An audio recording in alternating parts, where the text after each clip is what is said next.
أعوذ بالله من الشيطان اللعين الرجيم بسم الله الرحمن الرحيم الحمد لله بارئ الخلائق الأجمعين باعث الأنبياء والمرسلين ثم الصلاة والسلام على أشرف الأنبياء حبيب قلوبنا وشفيع ذنوبنا أبي القاسم محمد اللهم صل على محمد وعلى محمد ثم الصلاة والسلام على أهل بيته الطيبين الطاهرين المعصومين المظلومين سيما ولي الله الحجة ابن الحسن صاحب الأمر والزمان اللهم صل على محمد وعلى محمد روحي وأرواح العالمين له الفداء ولعنة الله على أعدائهم أجمعين من الآن إلى قيام يوم الدين أما بعد Ahibai, prior to yesterday,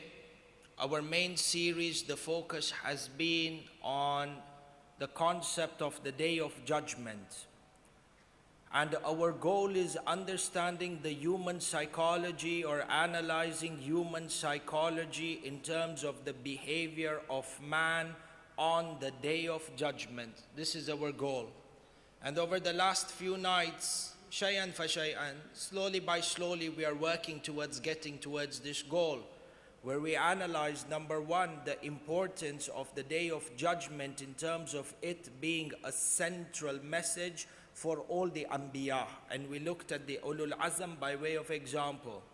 And then we went on to analyze the mentality and the mindset and the justifications of the mushrikeen and the kuffar, the reasons that they came up with in order to reject the occurrence of Yawmul Qiyamah.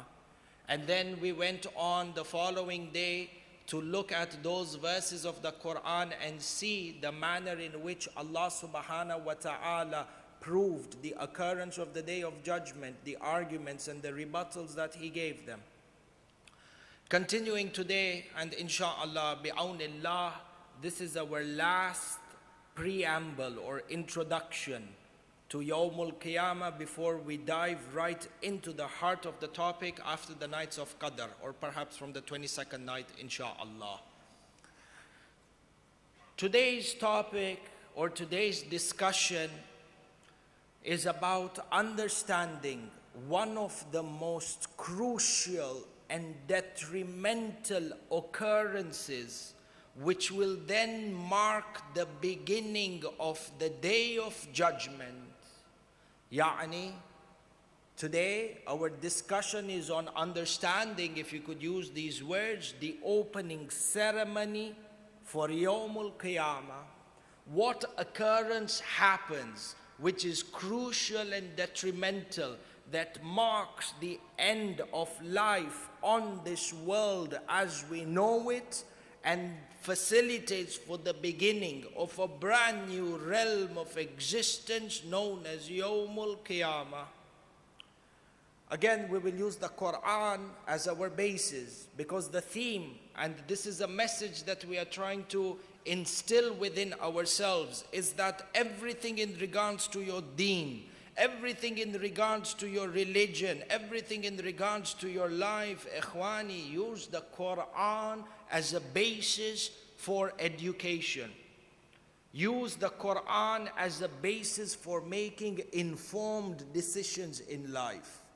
You know how you have in the field of business, in the field of corporate world or marketing in particular, when you come and you look at the marketing, the people within the marketing industry, you will find that one of the greatest justifications that are given to mass advertising and marketing and the amount of money spent within these two avenues is that they come forward, whether it's true or not is a different situation, but they come forward and they tell you that the more we advertise and the more we market, the more information we give about a certain good to a consumer, the more educated of a choice he can make.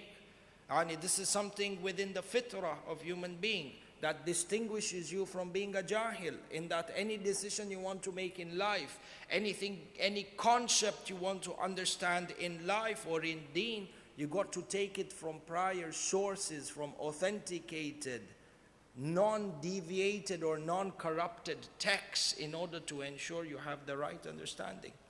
And hence we refer back to the Quran. Tayyib. Starting right out, Bismillahir Rahmanir Rahim, the verse that we are referring to, Surah Az-Zumar, verse number 68. Bismillahir Rahmanir Rahim. وَنُفِخَ فِي السُّورِ فَصَعِقَ مَنْ فِي السَّمَاوَاتِ وَمَنْ فِي الْأَرْضِ إِلَّا مَنْ شَاءَ اللَّهُ. The first part of the verse. وَنُفِخَ فِي السُّورِ. نُفِخَ فِي السُّورِ يعني نفخة in the sur, what is generally translated as the blowing of the trumpet. As soon as nafakha yani to blow, literally translated, sur, trumpet.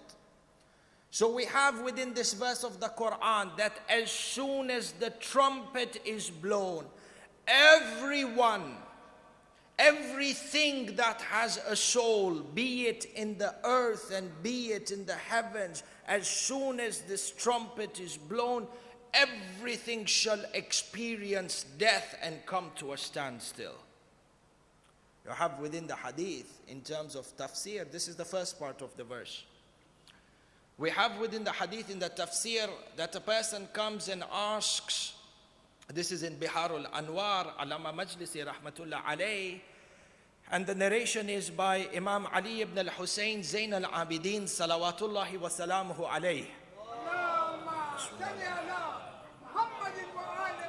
where the Imam is asked to describe this nafakha fi sur, fa idha nufikha fi sur. What is this blowing and what is this trumpet? Give us detail, ya Ibn Rasulullah.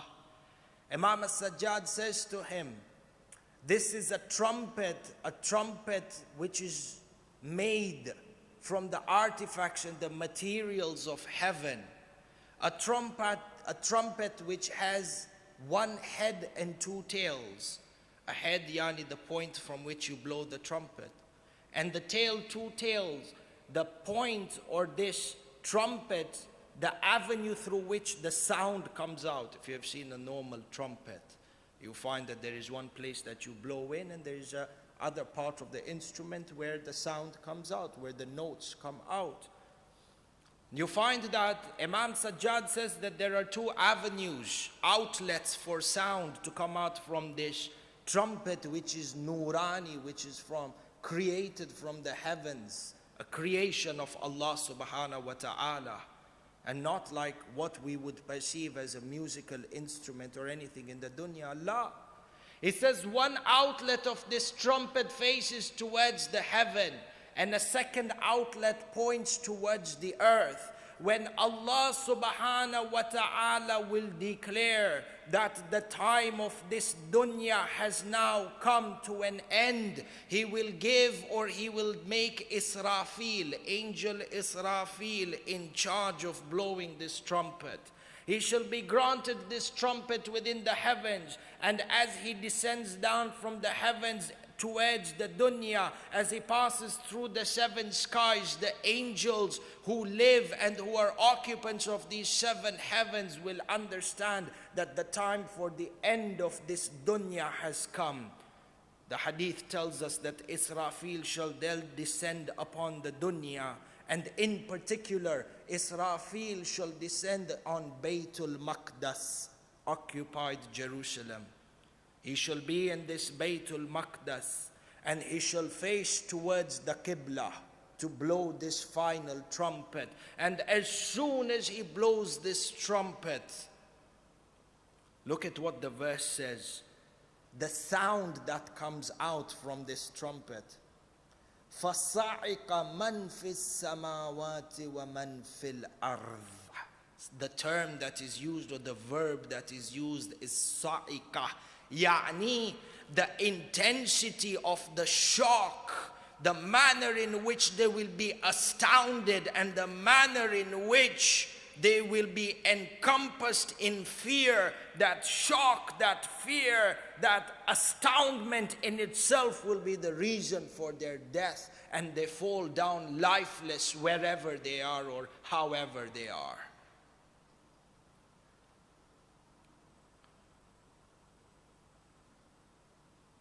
Israfil faces towards the Qibla.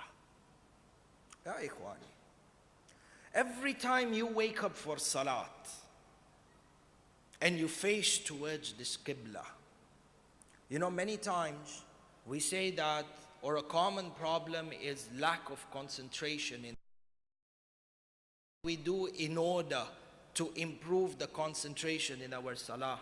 Back in Stanmore, we had an entire series on understanding the secrets of Salah, close to 35 odd lectures.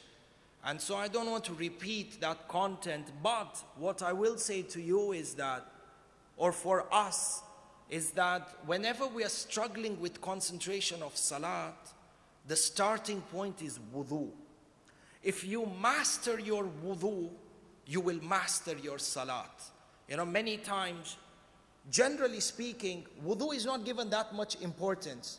Why? Because of our lifestyles, because of our mindsets, our mentality, we are always in a rush to perform wudu because we are always trying to make it to Salah 4 times, either praying on time or making sure that we join the Jama'ah on time. So usually wudu is not given that maximum importance. It's seen as an act of ablution that we need to perform, get done with real quick in order to make the greater thing known as Salat. Ya Akhi, this is a wrong mentality. Why? To show you the importance of wudu as an act. Salat, what is the importance of Salat? Salat amududdin. Salat is the founding pillar of religion. In qubilat ma siwaha wa in ruddat ma siwaha. Hadith sharif by Ahlul Bayt. Salat is this fundamental pillar of religion. If Salat is accepted, everything is accepted. If Salat is rejected, wal ayadu billah, every other thing has an ishkal upon it. So the basis of our entire deen is what? Salat. The first thing, amongst the first things from the furu'ud-din to be asked about in the qabr is Salat after usuluddin. How important is this Salat? Central. Allah subhanahu wa ta'ala says within the Quran, Inna salat tanha anil fahsha'i wal munkar. It is this Salat that gives you the power of resistance against temptation for sin. Detrimental Salat. Sahih lola? Detrimental. Now look at the importance of wudu. This same Allah, this same Sharia is telling you, this Salat which is so important, in the sense that if your Salat is not accepted, your entire deen is in vain. This same Sharia tells you that this Salat, which is the pillar of your religion, is not valid until and unless you do wudu. Allahu Akbar. The foundation of the deen is dependent on another foundation, and that foundation is wudu. Yani wudu is the foundation of the deen. How important is wudu?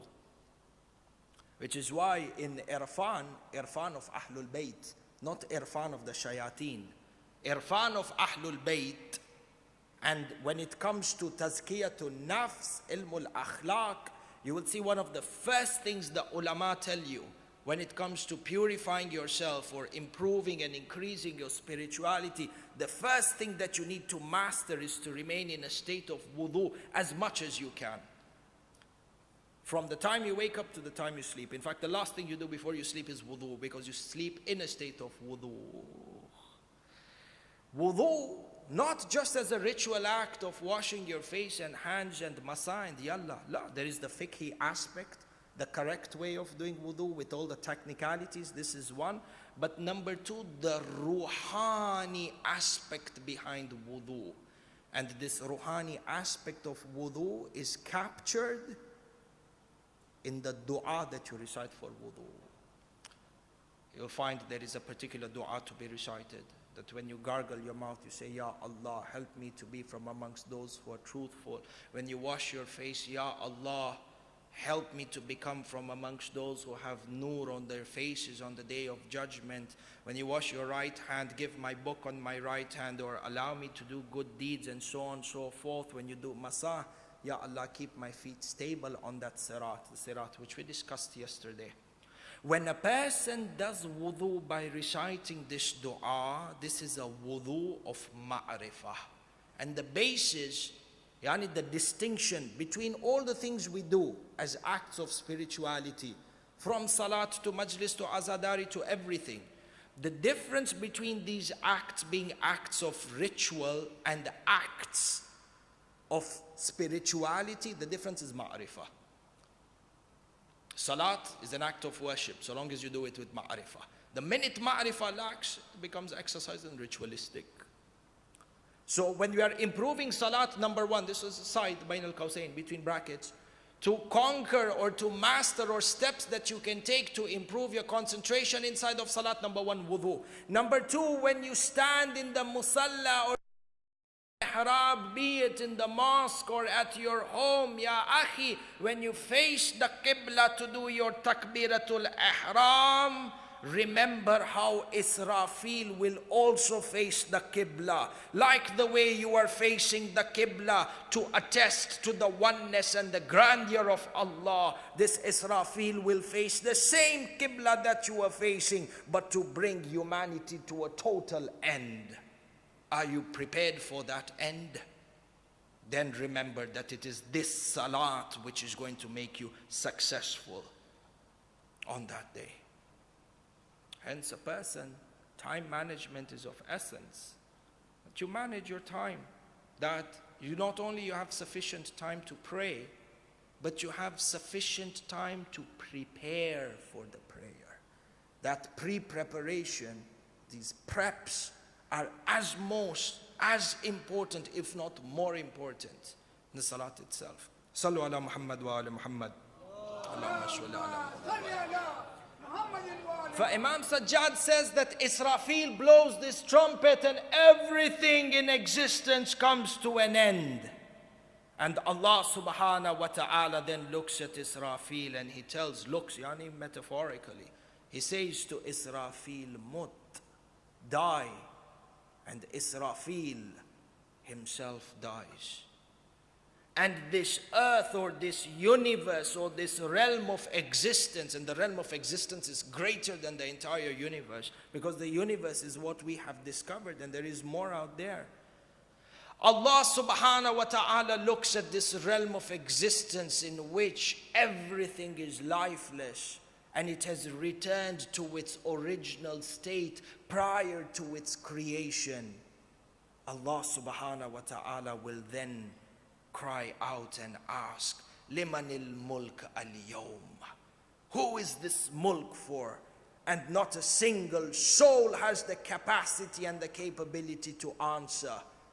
And this declaration of Allah subhanahu wa ta'ala is a message for us. Ya Bani Adam, when you live in the dunya, do not become arrogant because of your possessions, because of your wealth, because of your mulk.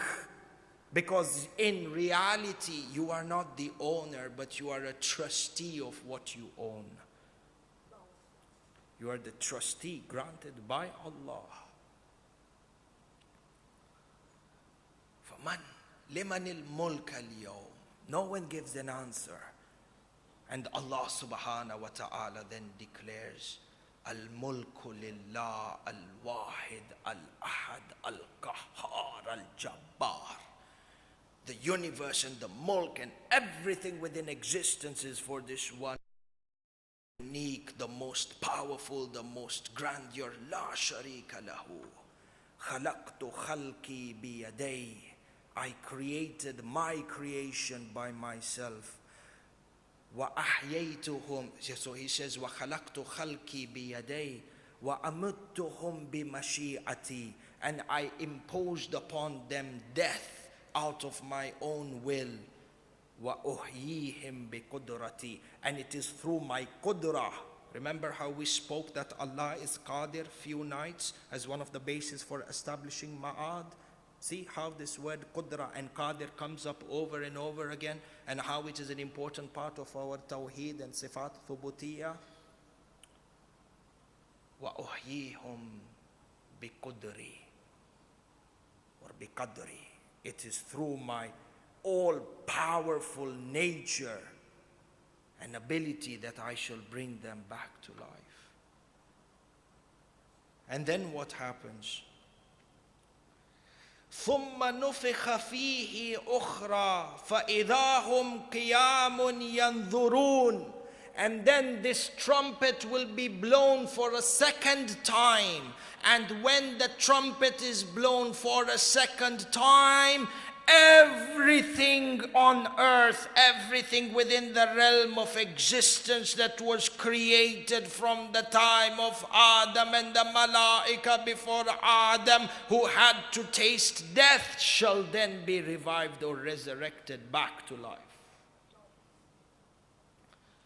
For the nafakha, the blowing of the trumpet, how many times is blown into the trumpet? Twice. The first blowing into the trumpet for the end of everything within existence. And the second blowing of the trumpet to resurrect everything. And now, what is the sifat of the mahshar? What are the qualities of the day of judgment? What is the nature of the planes in which we will be resurrected? How will man be resurrected? What are the initial reactions of man? Physiological reactions and everything. This inshallah 22nd night bi'awnillah. But for today, kafi that you know that this blowing of the trumpet, there are two of them that marks. This is in Surah Az-Zumar. Tayyib. If you know that the second blowing of the trumpet is the beginning of Yawmul Qiyamah, the next question that we ask is from where? From which part of the dunya, from which part of the earth will man be resurrected? Which part? Everybody comes up from the same place? Are they raised as per their nationalities? Are they raised as per their roots or their origins? On what basis? From which geographical location are the men raised on the day of judgment? Answer is in Surah Al-Yasin. Surah Al-Yasin, which we recite almost on a daily basis, if not every Thursday. Surah Al-Yasin, for a reason, is known as to be the heart of the Quran. Because all the message, the entire message of the deen is summarized in Surah Al-Yasin. From Tawheed to Adala to Nabuwa, even Imama in Surah Al-Yasin and Ma'ad. See, Surah Al-Yasin, verse number 51. Bismillahir Rahmanir Rahim. وَنُفِخَ فِي السُّورِ فَإِذَا هُمْ مِنَ الْأَجْدَاثِ إِلَىٰ رَبِّهِمْ يَنْسِلُونَ. This verse over here says, and when the trumpet is blown. Which trumpet? The first or the second? The second. The second time the trumpet is blown. The second time the trumpet is blown. وَنُفِخَ فِي السُّورِ فَإِذَا هُمْ مِنَ الْأَجْدَاثِ إِلَىٰ رَبِّهِمْ يَنْسِلُونَ. When the second time the trumpet is blown, they shall then be raised from their graves. Ajdath. Ajdath, the plural of the word jadath, yani grave. Another word, for simplicity, say synonym for qabr. The second time the trumpet is blown, man will be raised from their qabr towards Allah subhanahu wa ta'ala. Ajib. How? When you come and you look at a dead body, or you look at people who are deceased 100, 200, 300 years ago, if you were to excavate or exhume them from their graves, and to exhume a grave without any reason, by the way, is haram. So not that we tell people go and exhume graves to see this and prove until you have yaqeen. La. But if graves are exhumed for those who are buried 100, 200 years ago, you would be lucky to even find a trace of the skeleton within that grave. Disintegrated. The body begins, generally speaking, the body begins to decay in the first few hours of burial in the grave. Even if you want a scientific justification for that, the lack of oxygen and the fact that you are sharing a grave with other insects and animals and maggots that feed off your decaying body, the pressure within the grave is enough to make your eyeballs pop out from their socket until your body begins to ooze out and become a part of this earth. And remains the bones, the skeleton, and sometimes a part of the skeleton, and sometimes a skull, and sometimes a part of the skull, the rate at which the bones disintegrate and then become a part. So how is it that Allah subhanahu wa ta'ala brings them to life and resurrects them from nothing? We spoke a few days back ago. What was the proof? And the proof we gave, literal example that took place in history, how Nabi Ibrahim cut together these 4 birds and separated them in mountains, and the story of Nabi Uzair, where he saw a donkey that had decayed and was left to skeletons in front of his own eyes. These bones became to get together and the flesh gets recollected. We have a point over here that when the body decays, see, inside the grave, Alam al-Barzakh, we have 2 things or 2 components. What happens to the body and what happens to the ruh. Generally speaking, the body decays.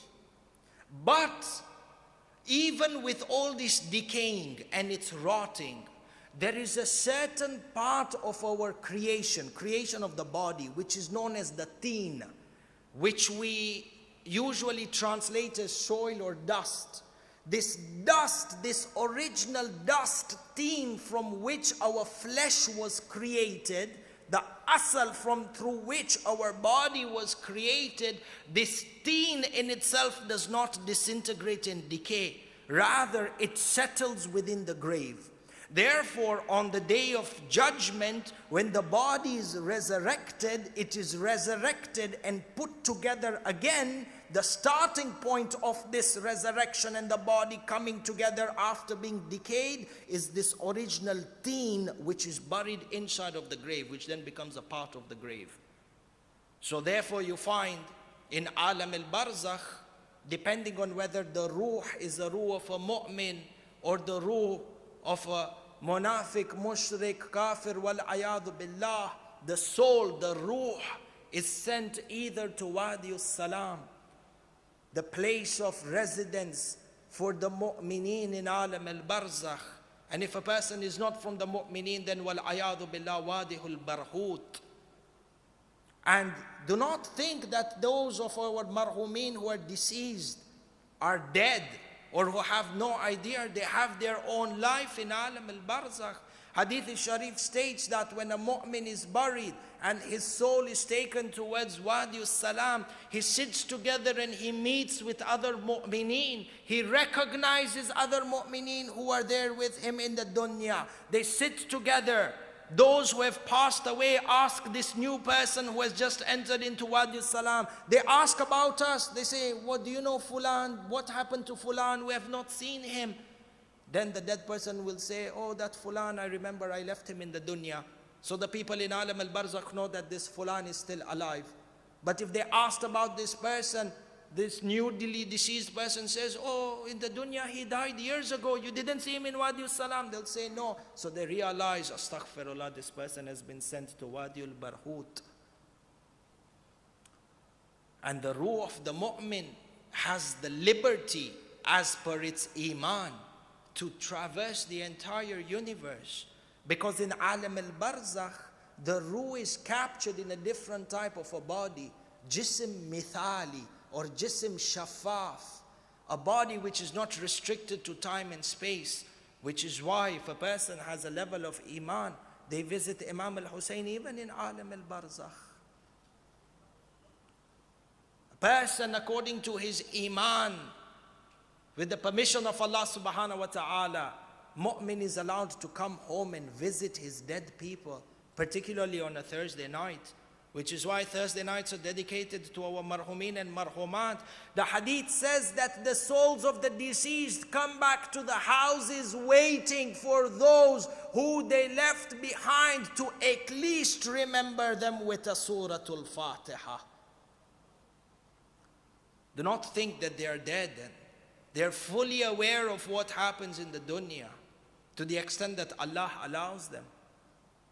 Which is why when you enter into the maqbara, when you enter into the graveyard, from the etiquette of entering into the graveyard, you say, Assalamu alayka ya ahle la ilaha illallah min ahli la ilaha illallah. You're sending salam to a dead person who can't hear. What logic is this in the deen that you would say salam to somebody who cannot hear? The reason that you say salam, to reply back to the salam, is wajib lola, wajib. This wujub is restricted only to the living people, or even from the dead who are the mu'mineen. Even the dead who are in the mu'mineen, which is why you send salam to them. If only we could hear the reply of the salam. But there are curtains of veils, which is why Amirul Mu'mineen, salawatullahi wa salamuhu alayhi, Allahumma salli ala Muhammad wa ala Muhammad. In Nahjul Balagha, he says, if only you could see that which those who have passed away before you, if only you could see what they see, you would be puzzled and you would be astonished. But there are curtains of veils in front of you. So prepare yourself for that day when there is no room for amal. They see us and they hear us. And many times the people of the qabr tell us, have pity on yourselves. If only you knew what we are going through, you would not waste your life in the way that you do. But when we go to the qabristan, do we feel this? You know, one of the best places to contemplate is the qabristan, is the maqbara. We have from one of our Maraj al-Taqleed, when the Hawza Ilmiya for a certain time was transferred to Samarra, Sayyid al-Mujaddid rahmatullah alayhi, every Friday, because Thursday, Fridays used to be 2 days off within the Hawza till today, Friday after Salatul Jum'ah, he would go to leave his studies and the Masail and the Istiftah. For 1 hour, he would go to his backyard, he dug a grave. He would wear his entire kafan, the mi'zar, the kameez, the chadar, and he would go down to the qabr and he would lie down in the qabr.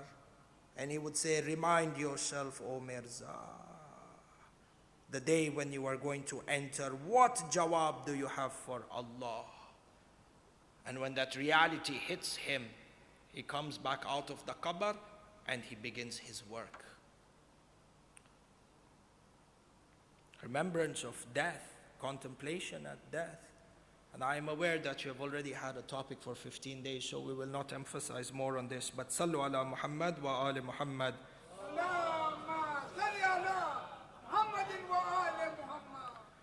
For the raising point of a person is the grave. For wherever in Alam al-Barzakh the soul is, be it Wadi al-Salam or Wadi al-Barhut, when the second time the trumpet is blown, every soul is returned back to the grave in which they were buried in the dunya. And it is from there that they will be resurrected, their bodies will be put together, and it is from there, that point where they were buried, that they will make their way to an entire mahshar. What the mahshar is, I don't want to say now, in the following lecture, inshallah. But the rising point on Yawmul Qiyamah is this. So when you go to the graveyard the next time, you look at the graves of your family members and your friends, and try and picture in your mind on a day that they will come out of this grave walking towards Allah subhanahu wa ta'ala. And be prepared. Have your coffin ready with you. Take interest in learning ghusl mayyit. Sahih, they say the hukum for ghusl mayyit is wajib kifai. But wajib kifai doesn't mean you have an excuse not to learn. Because God forbid, if you happen to be a place, in any place in the dunya, away from your hometown, away from your comfort zone, and you have a Muslim that died, and you are informed about this and you do not give the ghusl, or that Muslim is buried without a ghusl and a kafan in your presence, know that you will be asked by Allah subhanahu wa ta'ala. Before the questioning of Allah, that deceased person comes to Allah and says, Ya Allah, this Muslim here was my neighbor. I got buried and I got washed. I wasn't buried properly. I wasn't washed properly. My last rites were not conducted. They had a right over me. I had a right over them. Ya Allah, they failed in this right. Now we have jawab. What will we tell Allah? We didn't learn. Do we have any reasons for not learning in this day and age? Access of information is not an issue in this day and age. These are lessons that we take, particularly Shahrul Ramadan. Shahrul Ramadan has a lot of khas, where guidance has a direct impact on the soul. So either you pick up the Risala Amaliyah, learn some basics, volunteer with the Ghusl Kafan committee, learn the importance of Ghusl and Kafan. Sallu ala Muhammad wa ala Muhammad. Allahumma salli ala Muhammad wa ala Muhammad. And then you find that, so we understand, the beginning or the opening ceremony for Yawmul Qiyamah is the blowing in the trumpet by Israfil. This blowing of the trumpet, known as nafakha fis sur, nafakha to blow, literally translated, sur, trumpet. You find that Allah subhanahu wa ta'ala describes the sound of this trumpet in a different way, using a different word. We said that it will instill within people fear to the extent that they die. Look at another word which is used again in Surah Al-Yasin. Bismillahir Rahmanir Rahim. In kanat, I don't know if this is within the slides or not, but muhim. In kanat illa sayhatan wahidatan fa idha hum jami'un ladayna muhdharun. It is not except that there is a single sayha. Sayha, yani linguistically scream. A shout in an extremely loud voice. It is not for this one loud shout or this scream, except that everyone will be raised. فَإِذَا هُمْ جَمِيعٌ, without an exception. جَمِيعٌ لَدَيْنَا muhdharun. Muhdharun, to be made hadir, to be made present in front of us. So the word that is used is sayha. We may not understand the nature of the sound that comes out from the trumpet, but these are words used within the Quran to give us an idea. And then you find that the word sayha, this scream, is used in another avenue within the hadith. In fact, this sayha, this loud scream, which is heard by everyone within the realm of existence, Allah subhanahu wa ta'ala has made it to be from one of the alamat of the dhuhur of Maulana Sahib al-Amri wa zaman.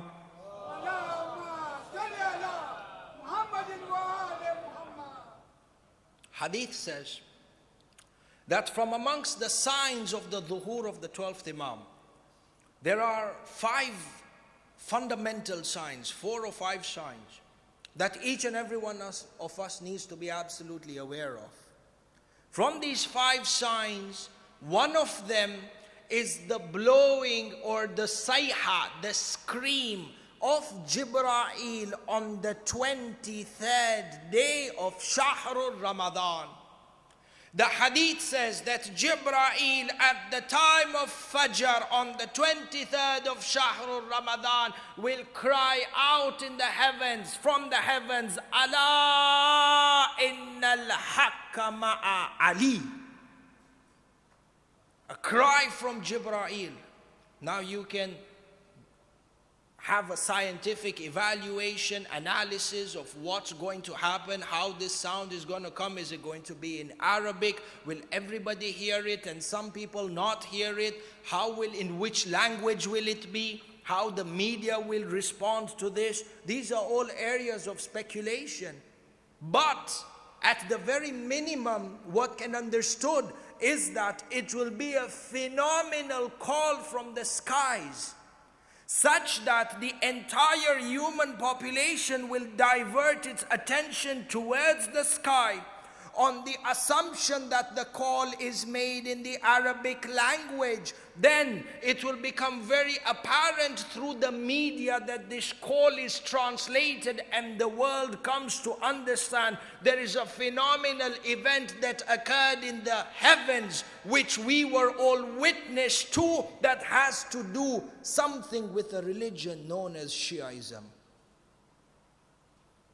Talk about coming in the limelight. What is this call? Innal haq ma'a Ali. Haq is with Amirul Mu'mineen Ali ibn Abi Talib. Allahumma salli ala Muhammad wa ala. Ya Ali.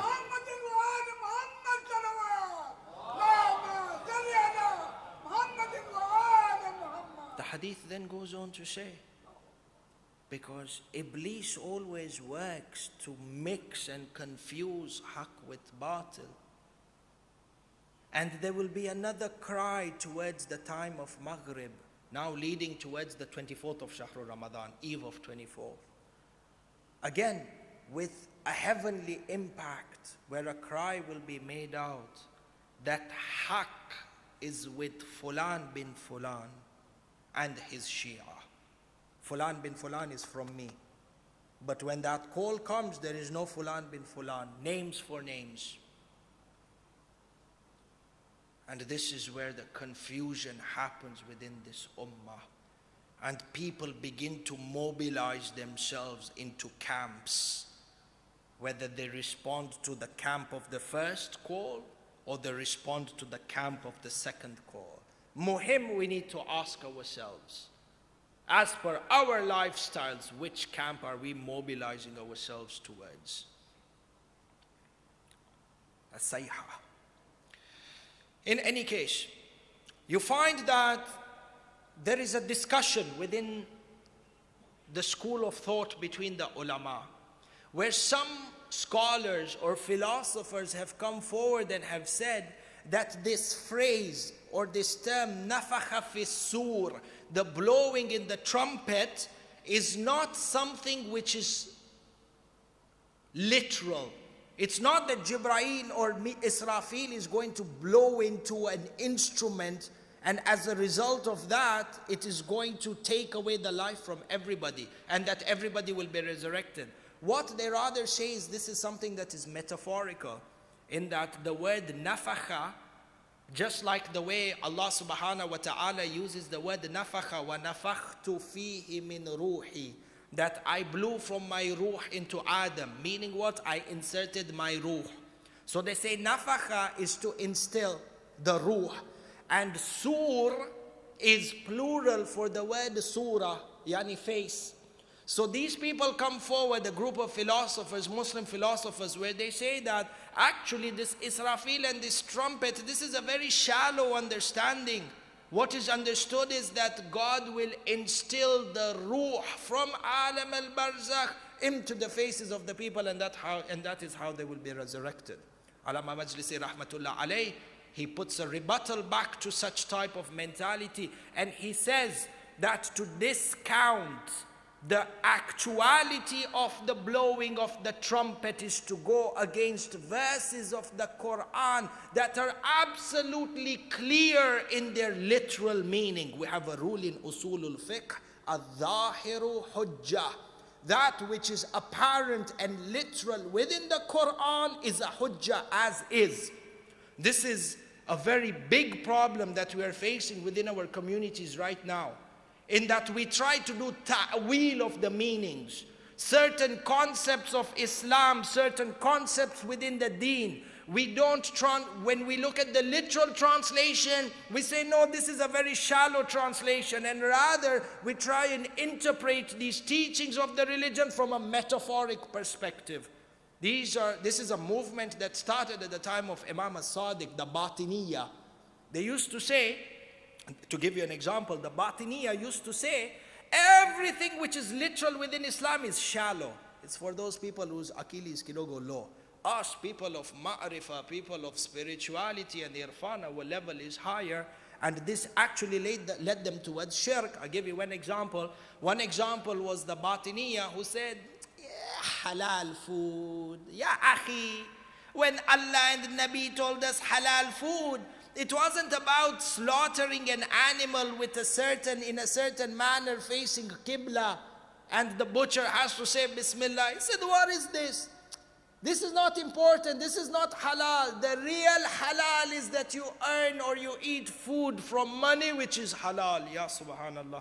Truth and truth, but he mixed truth with batil and made everything into batil. Same thing the Batiniya. They said, Salat ya Salat. To pray to Allah subhanahu wa ta'ala, you have to stand in a particular direction. You have to stand in a particular manner. Allah is so petty. Important thing is that salat is in your heart, that you're a good human being. Remember God, whether you're kneeling down or lying down. As long as you remember God, that's the most important. Saddikoni, believe me, these are aspects that are creeping into our religion,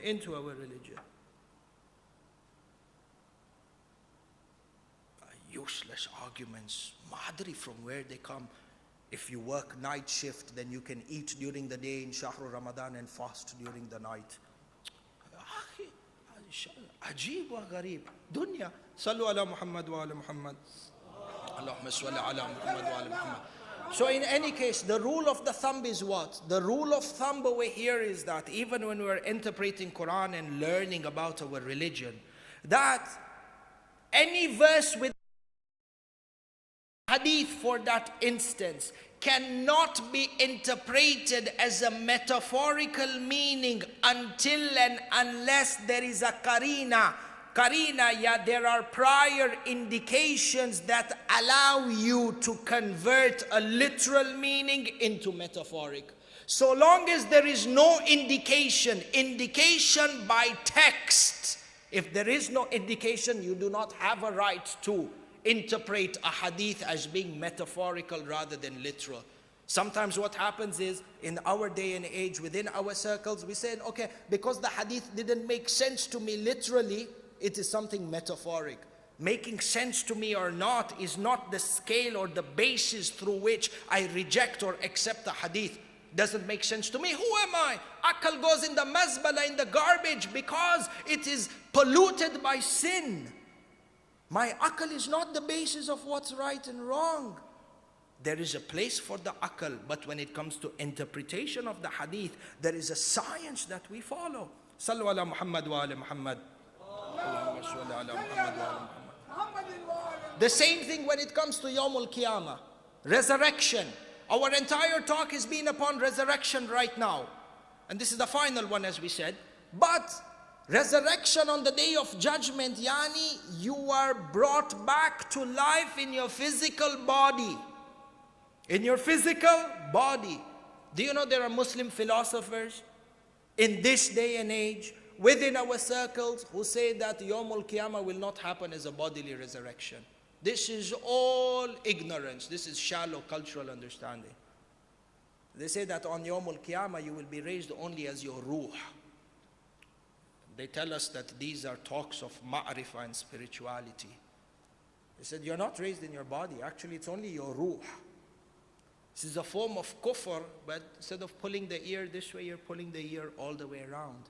What does the Quran say? And perhaps from the discussions you have already had, it is absolutely clear that resurrection is body and soul and not just soul on itself. Look at what Allah subhanahu wa ta'ala says. The reference is Suratul Qiyamah. Bismillahir Rahmanir Rahim. Ayahsabul insanu allan najma'a idama. Does mankind think that we shall not gather their bones after they have decayed?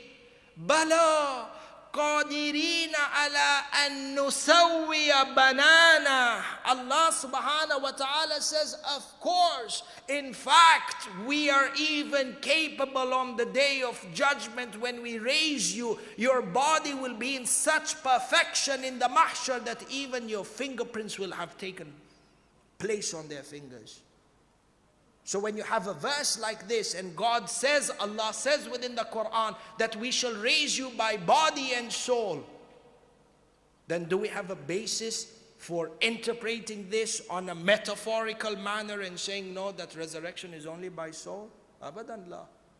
Which is why, and this is the end point of the lecture, which is why it is absolutely important that we abide by this hadith of Rasulullah. Inni tarikun fikum al-thiqlain, kitabullahi wa itrati ahla bayti. Whatever teachings you take from your religion, take them from the Quran and take them from Ahlul Bayt. Even till today, you'll be surprised, this, if we were just to talk about the kufr within the Islamic ummah by scholars. Ya subhanallah, maybe we need 40 nights from beginning of Muharram all the way perhaps to Arba'een. Do you know we have books that are published, translated, sold in the markets today by Muslim philosophers that state that Fir'aun was a mu'min? Return back to the book Fususul Hikam and see who is the author of this book Fususul Hikam. It's a homework for today. Go and check who is the author of Fususul Hikam. They gave him the title Muhyiddin, the one who gave life to the religion. This Muhyiddin in his Fusus says, La Fir'aun was a mu'min. And he even used the Quran as a dalil. He said the fact that Allah subhanahu wa ta'ala preserved his body in the sea and he was not destroyed, this in itself is proof that Fir'aun was the highest level of iman. When he said, Ana rabbukumul a'la, he was referring to a reality within us, and in essence, Fir'aun was mu'min. This is what our children are exposed to. This is what we are exposed to when we go towards seeking ma'rifah from people other than Ahlul Bayt. ولا حول ولا قوة إلا بالله. صلوا على محمد وآل محمد.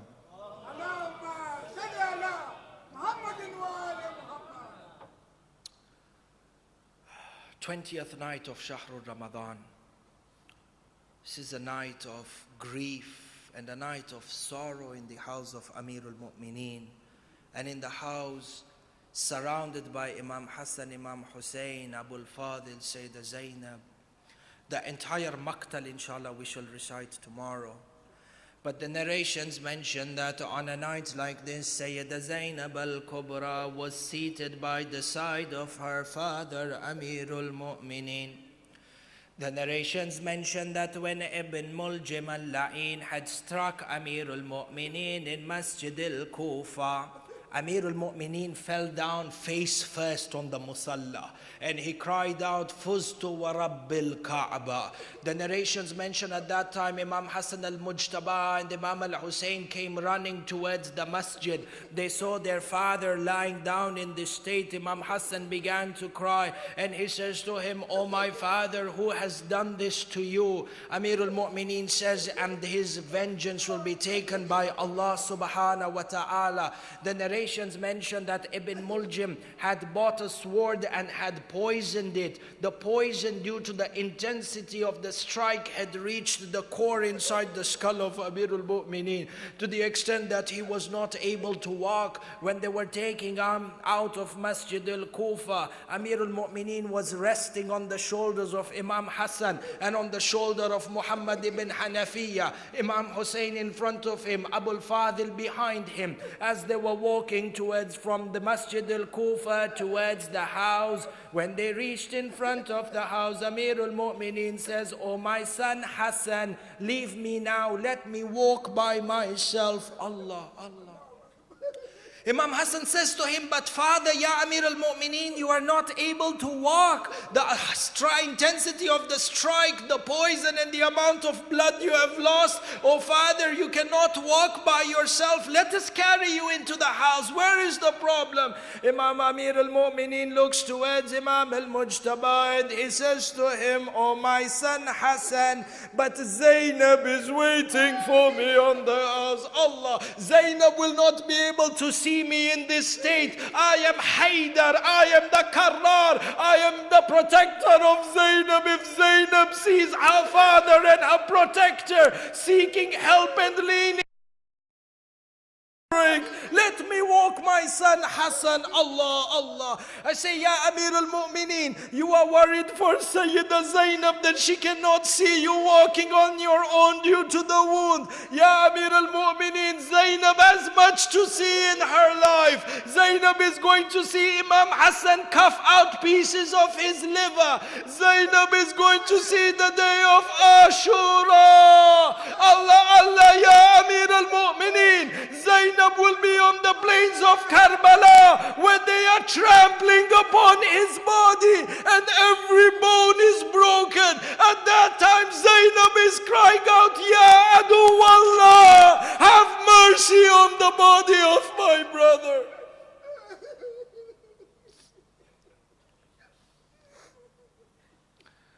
Inna lillahi wa inna ilayhi raji'un wa la hawla wa la quwwata illa billah. Do we have matam today or dua? Dua? Do we have dua? Allahumma salli ala Muhammad wa ali Muhammad. Bismillahir Rahmanir Rahim. Allahumma inna nas'aluka bihaqqi Sayyida Zainab al-Kubra. Allahumma ajjil li waliyina al-faraj. We pray to Allah subhanahu wa ta'ala by the sake of Sayyida Zainab al-Kubra to hasten the reappearance of Imam al-Hujjah. We pray to Allah subhanahu wa ta'ala by the sake of Sayyida Zainab al-Kubra to forgive us our sins on a night like this. We pray to Allah by the sake of Sayyida Zainab al-Kubra to make us from those people who are eligible to be from the Ansar and the Ashab of Imam al-Hujjah.